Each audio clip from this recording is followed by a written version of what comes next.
fact, I'll spread the cards. Go ahead and each of you pull a card out of there. Once again, if you would, show that card to the viewing multitude. Remember your cards. This one will go right there. And if you would, drop your card right there. Excellent. We'll bury that one in there as well and give the cards another brief mixing. To find those two cards from this deck of cards, which is thoroughly shuffled. I know you're watching very closely, and I appreciate that. I appreciate you keeping me honest. I will give the cards a very simple cut. You know, that cut took me so long to learn, I'm almost too old to do it.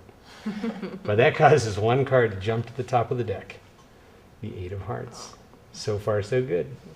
That was your card? No, that was your card. That was mine. I figured it must be at least one of yours. I have a firm grasp of the obvious, don't I? So you got the 8 of Hearts, another simple cut. And now for your card. In fact, if you would, in a loud, clear voice. Well, not too loud. My ears are delicate. If you would, name your card. King of Spades. The King of Spades. And there it is, ladies and gentlemen, the King of Spades. Well, sometimes you win some, sometimes you lose some too, you know. The King, you know, your card was a lot easier to find. If I give this card a little snap, it changes into the 8 of Hearts. What?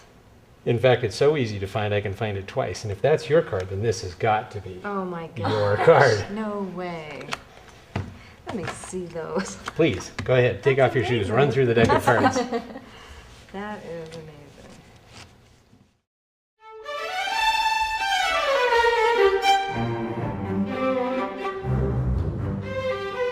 Time for a 2-card challenge. Explanation, that is. Your deck of cards, of course, is a standard pack, as always. The cards can be shuffled by a spectator. No preparation required. 2 cards will be selected. In this case, I will use the 8 and the King. 2 nice contrasting cards. I would have, of course, spectators, one on the far left and one on my far right. Select them. First card, in this case the King of Spades, is returned to the deck, and I use a simple card control.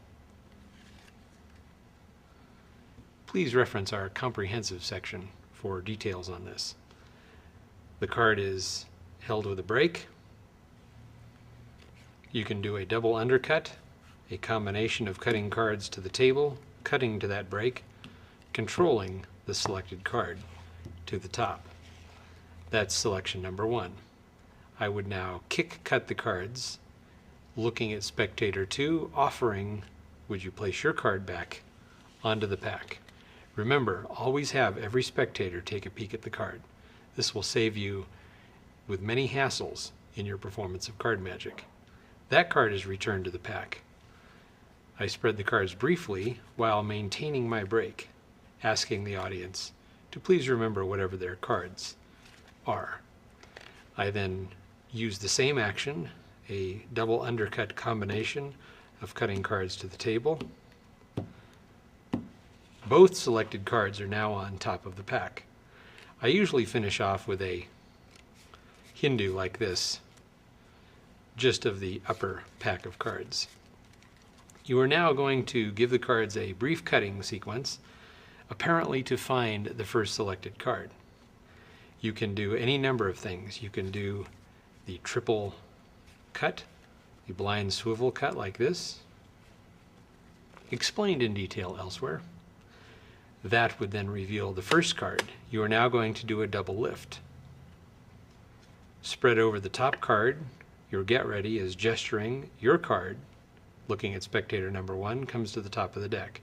That allows you to get ready here. I now do my double lift, turning the card face up. This is revelation number 1. Allow that to sink into your audience. This is the first magical moment. Leave that card face up while you talk. You want this image to burn into their mind. That card is turned face down and dealt to the table. You now go for the second one. You can use a cutting sequence to the table. You can use the blind swivel cut again. That choice is up to you. Now you're going to do another double lift. You say, and our second selection, as you look at the spectator, comes to the top of the deck. And there it is. What's that? It's not your card? This is your failure factor on the second card. Of course, you're double lifting and it's hiding the actual selected card, the King of Spades. With this failure happening, apparent failure, I look at the first spectator and I say, spectator, and I say, I know your card was much easier to find. It's interesting. Would you hold out your hand? I then ask them to bring their hand forward.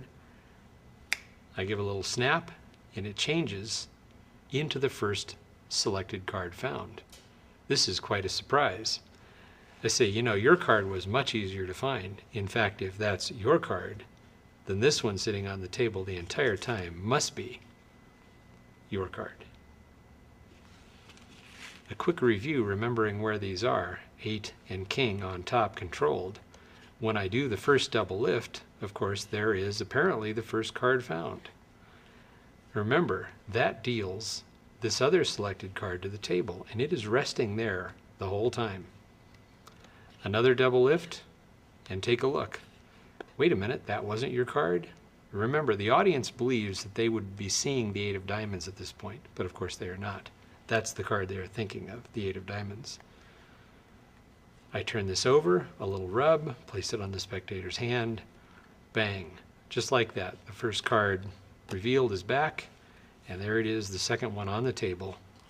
A fine little mystery, a 2-card challenge.